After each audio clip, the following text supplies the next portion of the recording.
Hey moms, welcome to the Gather Moms podcast. My name is Kate. And I'm Rebecca. We've created this space just for you because we're both moms and we get you. Yes, we believe there truly ain't no hood like the motherhood, and we need to be in this together. We also believe we can't mom well without Jesus, so you're going to hear us talk about him too. Follow us on Facebook and Instagram at Gather Moms and make sure to hit subscribe so you don't miss a single episode. All right, mamas, let's jump in.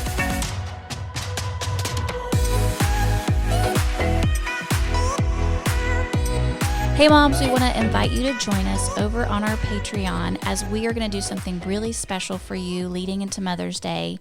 Kate and I are going to pray over you each day from May 8th to May 14th. We want you to know how much we love you and that we at Gather Moms are constantly in prayer for you. And so each day on our Patreon, you'll be able to hear a prayer where you can just sit and receive. But then also on our Patreon, we're going to offer you the opportunity to send that prayer to another mom so that what you have received, you can also share with someone who is in need. So we encourage you to download the Patreon app, search for Gather Moms, and then join us as we pray over you for Mother's Day. Hey moms, welcome to the Gather Moms podcast. This is episode 111. And guess what today is? What is today? It's May. Yes. It's not going to be May. It's May. It is May. And boy, did it come It up came quick. so fast. Yeah. I can't believe we're already here. Yeah. But then I'm kind of excited because Yeah. we're almost done. Yeah, with the school year and Yeah. everything. Yeah. Yeah, it's getting here. Yeah. I hate to kind of admit this, but for whatever reason in this season, I have signed up to be part of my middle child's discipleship. So I've always kind of been with her group since she was little at church, like doing either their Saturday group or whatever. So this year I'm doing Wednesday nights with her group. And then on Friday mornings, I help lead. We have something called Girls for God at the school. And so I'm helping lead and teach that. So what that means is that that's every Wednesday night and every Friday morning. Uh-huh, girl. And that's actually like kind of intense. And It's very intense. I know you've done it. It's very intense. It's just a lot of prep, a lot of teaching, a lot of thought, a lot of energy. It is. So I've done so much better this semester at recruiting other people to come in and teach for Girls for God. Good. And on my with my Wednesday night group, I have a couple of other mamas that help. So I really don't feel like I'm like shouldering it alone. Yeah. But shouldering also, but shouldering it alone. But so anyway, this last Friday, we had Girls for God, and the boys meet, and it's called Promise Makers at the same time. And the dad that leads it was out of town, and so I was like, just send them all in. We'll just put them all in one room. And How was that? So Thursday night, I just was feeling the dreads about it. Like I was like, I don't want to wake up at 6:15 and get dressed and go up to the school. We start at 7:15. Yeah. I just was like dreading it. And anyway, sweet Jeremy, was like, it's going to be fine. You only have a few more weeks of this. Because I'm feeling the like, I'm ready to be done. Yes. Right when you start to see the finish line. You see the finish line, and you're like, yes. I'm so close. Yes. But I got up Friday morning, and I just got on my knees, and I was like, God, I just need your help because I am not feeling this. And it just has to be you. It has to be you. And within like the 45 minutes before I left, he completely changed the lesson I was going to teach. I created a whole handout and everything. Of course you did. Get in there. It's Kate. I don't Y'all always know. I don't She always, said, I'm about to make a handout in 3 seconds. I don't always do a handout, but they don't have their Bibles and stuff, so it can be a challenge because you're really reading. How are you making copies of that? I have, by the grace of God, had enough paper in my house. Oh my goodness. Because we had 40-something kids That's in what the I was room. thinking. That's a lot of copies. Yeah. Went in there, and at first I was like, oh my gosh, these are 5th and 6th graders. These boys, I don't have a relationship with them. The girls always do great. But these boys, now they're in here with the girls, so they're wanting to like show out. Yep. And I was, because I thought, am I going to be able to, I'm a classroom teacher, so I'm used to it. But usually when you're a classroom teacher, you have some kind of discipline you can hold over them or some like structure. Can't be sending them to the principal's office for the Exactly. morning Bible study. Exactly. But the Spirit of God showed up when there was a point when I was teaching and that we just all connected. There was this like synthesizing moment where it just all, and I walked out of there with so much fuel in my tank it gave me such a boost that my Friday, I mean, I came home and I just got plugging away on all these things I had been sitting on my to-do list that I was kind of putting off. Yeah. And I just had to stop and say, oh gosh, it'll make me cry even now thinking about it. Just thank you, God, for giving us the ability to finish strong. Yes. You know, these tasks that are set before us that we've said yes to and we're feeling burned out. Yep. You give us the ability to finish strong. He does. And you know, what a shame it would have been if I would have tried to just go in there and muscle through it and just show up and just check a box. But when the Spirit gets involved, you know, everything changes.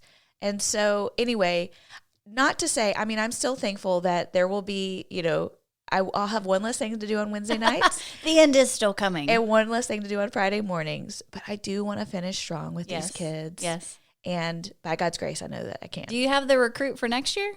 Yep, she's already in place. All right. Yeah. Way to go. Yeah, passing the baton. That's right, girl. You need to bring one on the last Girls for God and hand it to her. Okay, and by the way, people are going to ask about Girls for God because I post about this sometimes and they're like, what is this? Okay, a family here locally over 20 years ago started this program called Girls for God and Promise Makers. Rebecca actually rewrote the curriculum for them, didn't you? I did. It was several years ago. Yeah, so I hear your voice in it when I'm reading my curriculum to get ready. And this last one was about, so this last one I taught was about being good because it's Philippians 4:8. So it's whatever is good, whatever's, and so it was about being good. And you did such a good job of presenting the gospel because it was basically like, this is what the world says is good. And it's all these things. I had the kids list out like, what is a good life in the world? And they were like, a mansion, a private chef, you know, and then we read the scripture you had. And I said, what does God say is good? And they said, Jesus. And it created this great opportunity. Awesome. Anyway, so this is just a program we have in our schools here. They actually don't even have a website anymore because the family has, you know, they have grandkids now. But I really do, you know, if you feel like this is something you want to do in your school, email me. I'd be happy to pass along these PDFs. I have them. And you just go to your principal and then you find a teacher who's willing to let you guys come in and use their classroom in the morning. And it's been great. It'd be amazing for it to kind of spread out again. And I really think it's just, it's parent led. It is. It's if you feel called to do it for your kids and you have a school district that's willing to open their doors, then go for it. Yeah. That's awesome. Yeah. So that's my little story on here's May. Finish strong. Let's go. Yeah. Because it's May 1st. So we still have the whole month. We do. You're not there yet. No. But you know, some of those things start winding down a little earlier. They do. Which it's all these like posts, like everybody's doing their like award ceremonies and all these things so like early. It almost feels like it's trying to get me there quicker. You know, like you get jealous, like, oh, it's almost time. Let's get there. Hurry. Yeah.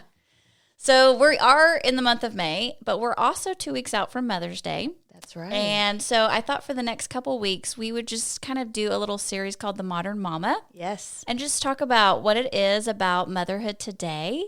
When you think about like modern, what makes us different than past mamas, does anything come to mind? Oh my goodness. I think maybe if I'm thinking about us compared to like the 50s housewife or something, you know, so many of us work outside the home. So we're juggling that and, you know, our home responsibilities. Yeah. I think there's a lot of pressure from what we're seeing on social that's influencing where we feel like we have to do all these things. Yep. But then again, like I think of shows I've seen with the 50s and like those women were definitely feeling the pressure. Like these homes, their outfits, you know. Yes. Didn't they have to wear corsets or something? Well, they had petticoats and all that on and wore heels and pearls and Listen, if they just had some yoga pants in their life, it might have just changed their world. Girl, can you even imagine? It's where they were drinking martinis all the time because of the pressure they were under. I think there's a lot of voices in our lives now that can make it hard to hear your own voice or God's voice in the middle of that. Like, what is the way I am called to mom? That can be very confusing. And I think we're a little more isolated from community. I think there's a lot of us really trying to be part of that community. And I think if you go to church, man, that changes everything because you can find community there. But so many moms are lonely and doing it alone. No, I agree. I put down just modern conveniences. There are things that our world has come up with since then that are actually They're great. Super helpful. Come on. Pick up food or have food delivered. That's or right. Groceries delivered. Yeah, we've got some great additions to that. Yes. So many opportunities. I don't know Yeah. that they had as many opportunities before, Yeah. And some of that maybe I put down here the role of moms. I think because we have so many opportunities, it has made it a little controversial. Sure.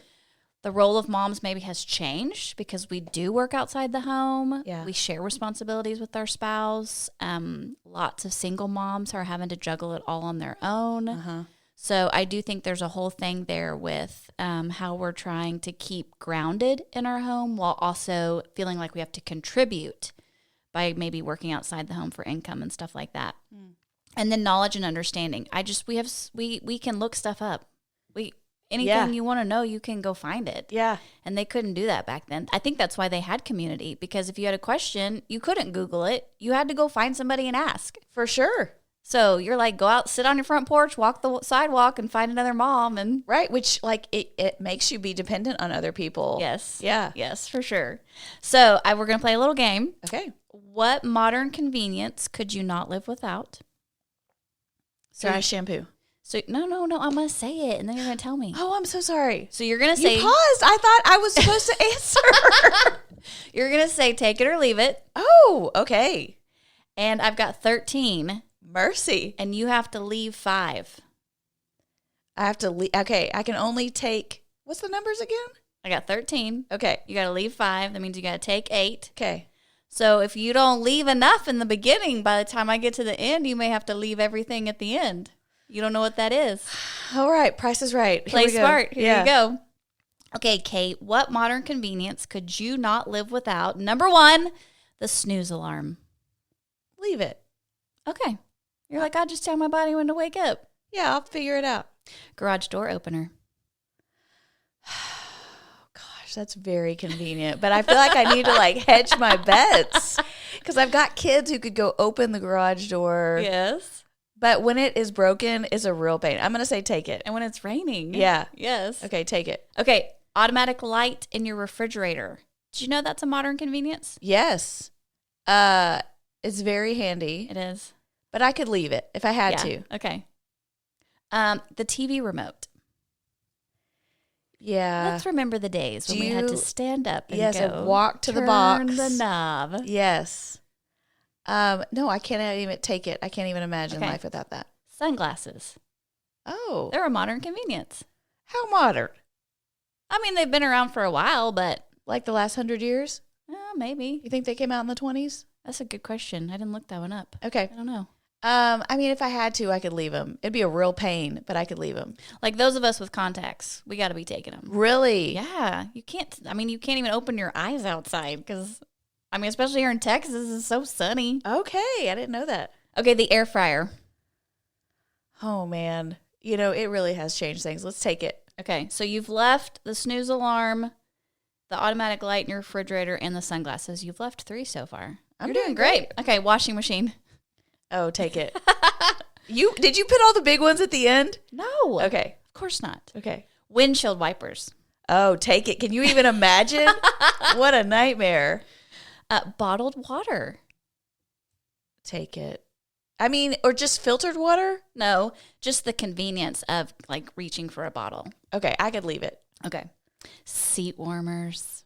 Oh, take it. I love them. Yeah. But you're bougie and you got the air conditioned seats My too. car, somehow You're going to live your best life this lucked summer. into this air conditioned and heated seats. I just can't even imagine. Okay, resealable things. Did you know this is a modern convenience?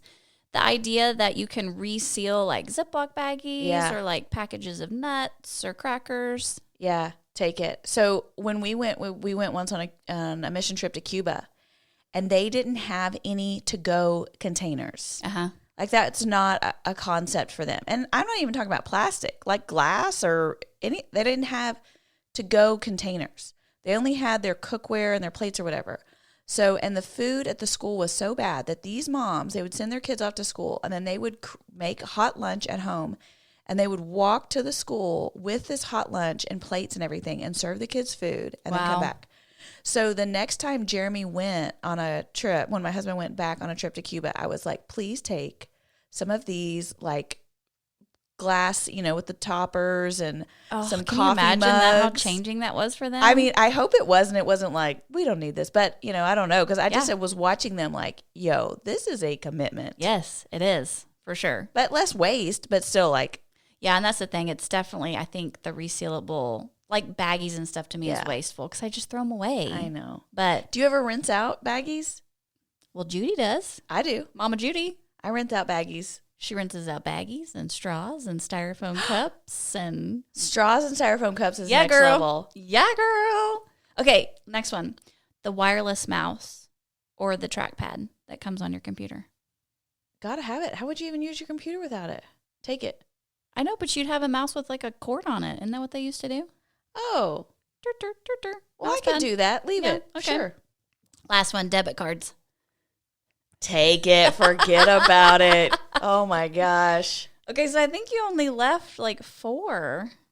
5. Did you leave 5? I did. I met your criteria. My criteria. Okay. These are what I consider the modern convenience. Okay, let's There's go. only 3. Okay. Amazon. Oh my gosh, yes. Caroline and I yesterday asked old girl, which is for those that don't know, that's Alexa. I hate to make it go off in everybody's home, so we call her old girl. We asked her who the richest person in the world was, and she said Jeff Bezos. Is he the owner of Amazon? Uh-huh. Oh, okay. Yeah. And I was like, yes, Caroline, because every day we're like, here you go, Jeff Bezos. Here's some more of our money, Jeff Bezos. Listen, we need to pray for Jeff Bezos to learn about Gather Moms. Come on, bro. Yeah. Okay, this is a modern convenience. The comment section of a post. Yeah? Has evolved? Yes. Like, think about the moms of the past. Uh-huh. You couldn't Google something and then read what everybody thinks about it in order to know if you want to do that thing. Oh, and I live in the comments. Like, I'm not thinking of social. Like social comments. Okay. I'm thinking of like Amazon reviews, things like that. Do you ever buy anything without reading the reviews? All the time. Oh, not me, sister. I don't read them. I'll spend 20 minutes. See, I don't do that. Oh my gosh, yeah, I'm a big review. And like on my Tickety Talks, I'm watching a Tickety Talk and immediately I'm like, I'm going to the comment section. What are the people saying about this? See, I don't do that. Yeah. No, I very rarely ever do that. But when I listen to some of my influencers and they recommend a product, they'll say, it has 5,000 5-star reviews, you know? And then they'll say, I've actually read them. These people love this product. I don't read it. Yeah. But that's a modern convenience. Yeah. For you to be able to go and see what everybody else thought about it before you buy it. But I always wonder, who are the people commenting on these things? Because I don't leave reviews. If I'm going to leave a review on a product or a book or something, I've probably done it 2 times in my whole life. So you think they're like AIs or So something? who are these people? You don't think they're real? It really raises some flags for me. And I'm like, should I be spending my time doing this? I think Katie's really commenting. I think that's what she loves. Okay, last one. Uber Eats. Oh, yeah. I never use them. Ever. Food delivery? Yeah, I never do food delivery.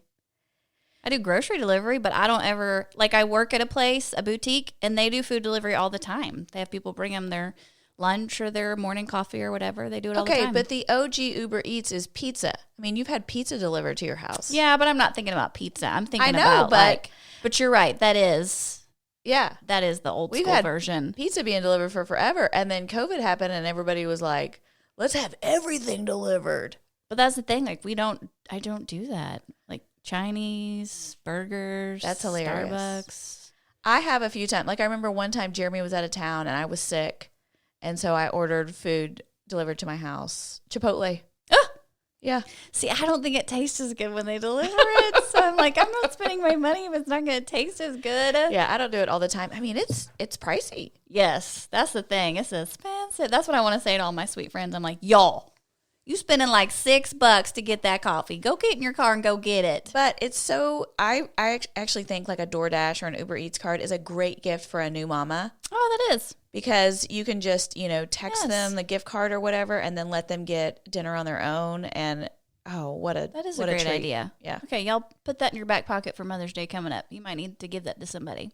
So modern is the idea of just relating to the present. Okay. So honestly, when you think back, like the women of the 50s, they were modern. Yes. Because they had new stuff that the women before them didn't have. Oh my gosh, they had TV dinners for the first time ever. Yes. You know, microwaves. Yeah. So every generation is a modern mama. Because we have new additions, things that we didn't have before, things that make our life easier.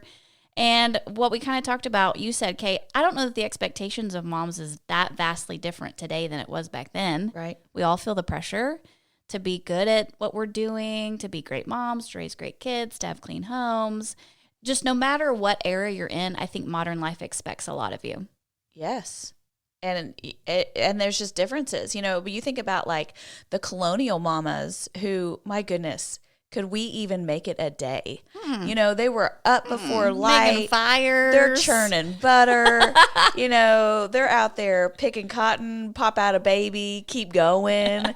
Like the grit they had, I just cannot even imagine. Yes. But they also didn't have, you know, there's just always a give and take on it because there were things that were not expected of them that are expected of us today. So each of us are waging a war, but we just have some different parallels, you know, some things, just what you said, the give and take. What's expected of us here that wasn't expected then? What's a modern convenience now that wasn't back then? What did you value back then that you don't value now? But we're doing all these things alongside each other. We're passing each other in the pickup line. We're reading each other's text. We all hear that crying baby in Target and want to go help that mama. Mm-hmm. And we all wish for this perfection that we see on social media. Even though the moms of the 50s didn't have social media, they certainly knew other moms that they felt like had it all together. And there were magazines and TV shows. Yeah. We all have that. And it's really easy to feel like we're just never doing enough because there's too many options out there. But I also think it's very simple to see that we're all doing too much. Yes, that's a good word. I mean, we really just need to simplify. And one of the things that I think moms of any era are wanting more of is rest. Mm-hmm. We all want more rest. But I think our go-to for like a nap or no alarm clock this morning or whatever, I think that's what we think of when we think of rest. But that's actually not what's giving us life. Right. Because it's temporary. Yeah. And we're going to need it again tomorrow. Uh-huh. So one of the things that I always think about with Mother's Day is like, I always feel like, oh, it's my rest day. Uh-huh. It's my day off. Uh-huh. I always think it's my day off. And part of what I've learned that would make a better Mother's Day for me is this expectation that I'm going to get a day off, but I'm not going to have to make up for it on Monday. Okay. Yes. Because the day off sometimes includes the other person in the home not doing all the things I would have normally done. Yep. And they're still waiting for me on Monday morning. Yeah. So is it really a day of rest? Uh-huh. And I think when we reframe that in our mind or decide like what you really want, if you want that day of rest, then you've got to plan ahead and make that list so that person knows you got to do all these things today. Yes. Or you just need to decide, you know what, that's not the best day for me to rest. Yeah. That's a day for me to enjoy my family or feel celebrated, but my rest needs to come at a different time. Yeah, because you can't expect that all the things you've been doing the whole time, if you don't communicate it to your partner or your children or whatever, that you're taking a rest, here's what you expect to happen.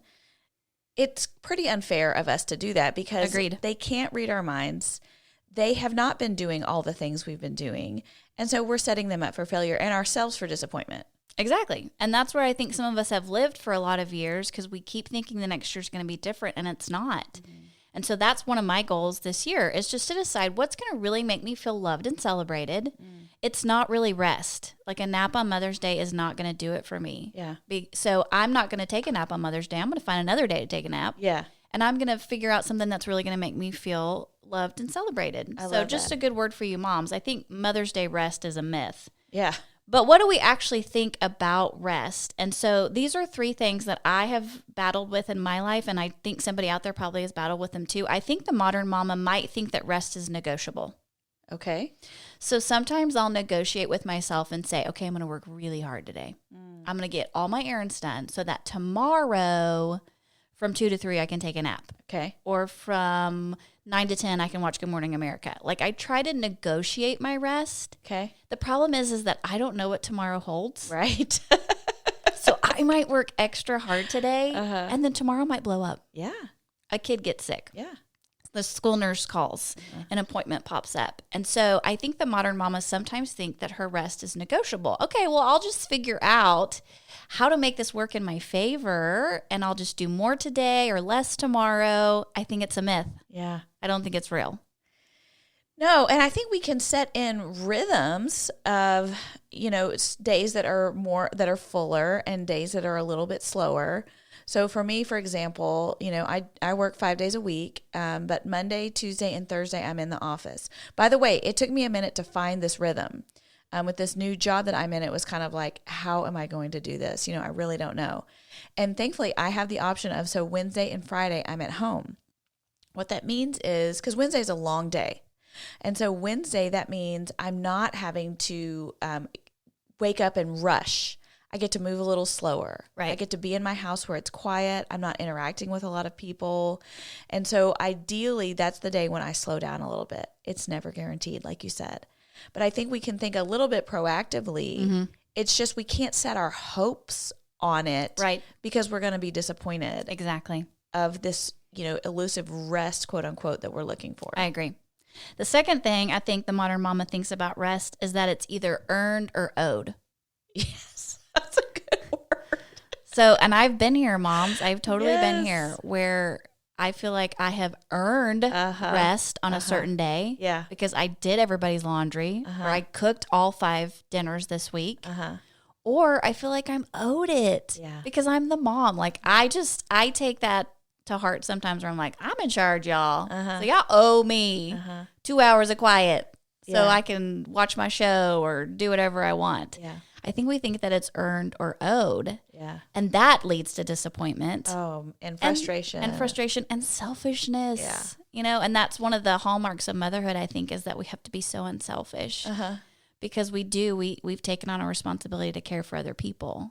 Yeah, and we start getting that martyr syndrome. Yep. Or the victim, woe is me.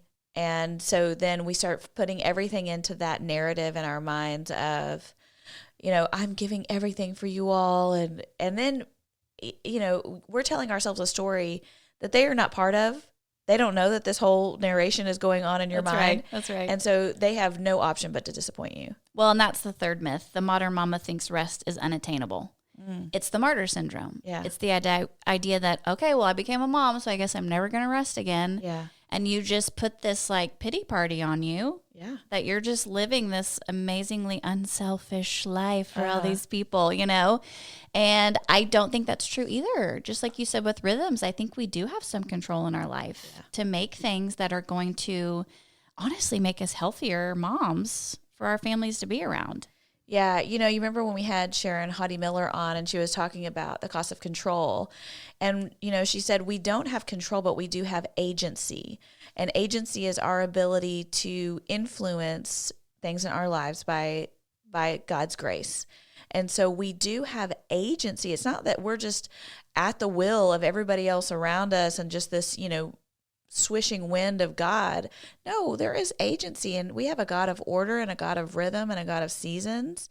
And if we lean into that, he can show us how to find that in our own lives. I completely agree. And that's where what we come to, where do we find rest? Well, I think we find it in Jesus.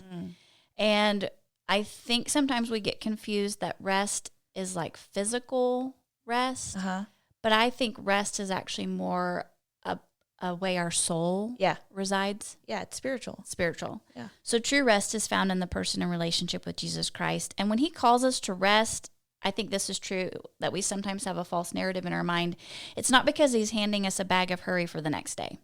Okay. Jesus is not like, he's not negotiating with us. Like, hey, mama, if you'll just work extra hard today, then I'm going to make tomorrow really easy on you. Yeah. He's not doing that with us. When he calls us to rest, it's not a checklist. Like, if you'll check off all these things and do them right, take care of your family, be nice to your kids, keep a clean house, then you get to rest.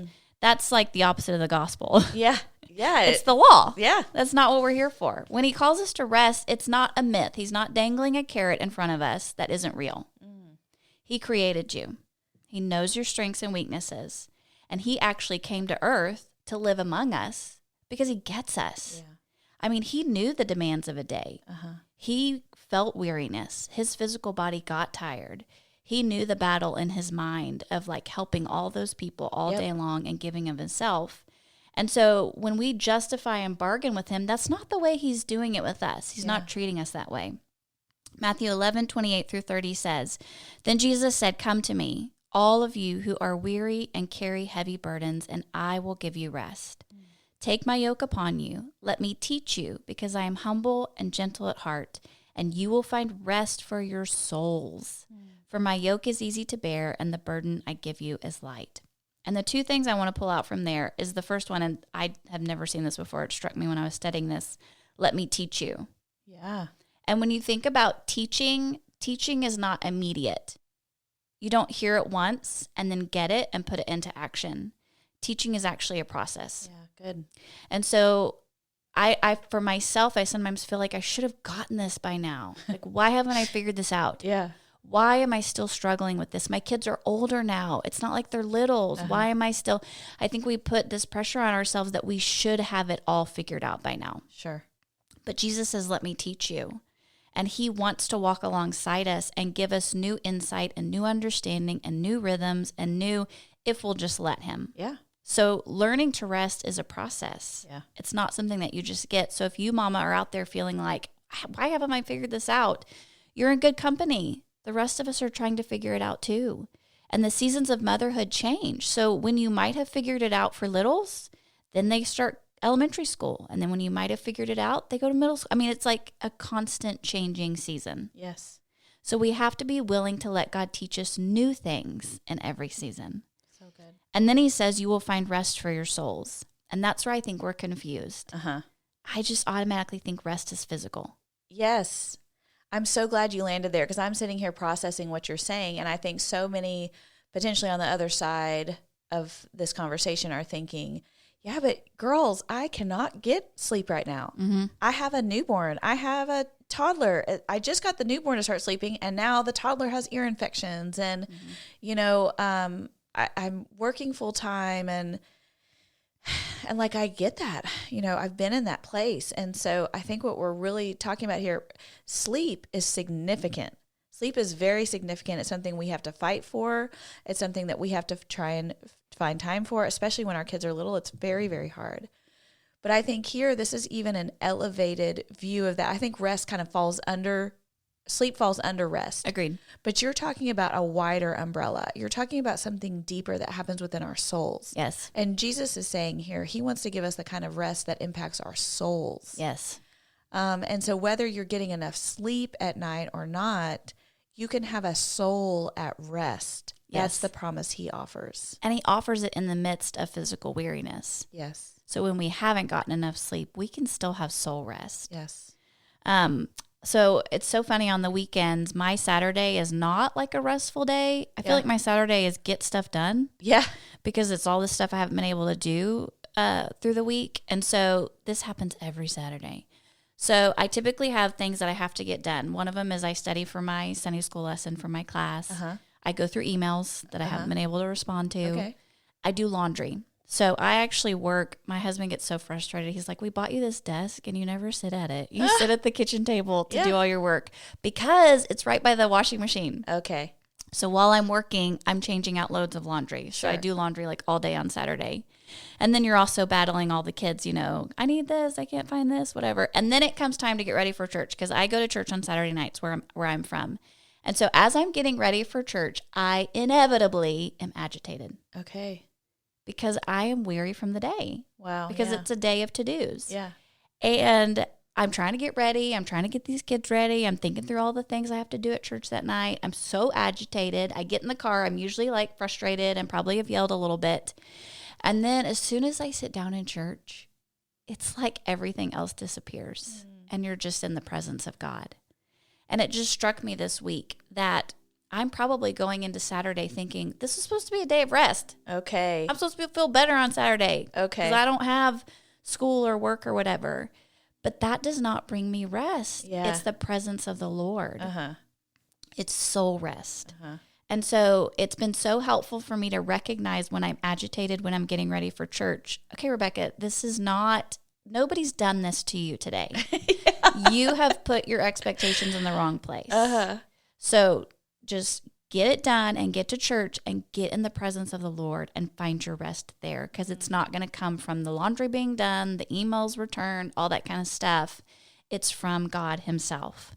Rest is a walking out of trust every single day. We breathe rest, we speak rest, we live rest. Because what I need more than anything is to know and be known by a Savior who offers deep rest, lasting rest for my soul.